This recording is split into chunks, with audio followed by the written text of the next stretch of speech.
Hi there, Shyla And Katie. from Simply Earth. And we're busting up colds with our cold buster roll-on. And we're gonna show you just how to make that guy right now. So what you need for this recipe Is 1 drop of peppermint essential oil, 3 drops of mandarin essential oil, 1 drop of pine essential oil, and 10 milliliters of fractionated coconut oil, which means you're just gonna fill up your 10 milliliter roll-on bottle, which, shout out to our subscribers, it comes in your big bonus box. Can you use almond for this one as well? You can. You could even use olive oil if you run out of one of those. All right, good to know. So put the essential oils in first? Yep, I like to do that because then when you're adding the coconut oil, it'll swirl up and it'll mix a little bit.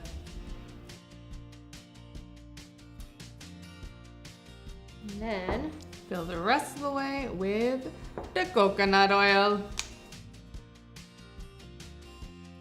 All right, once it is filled, you can add the roller top.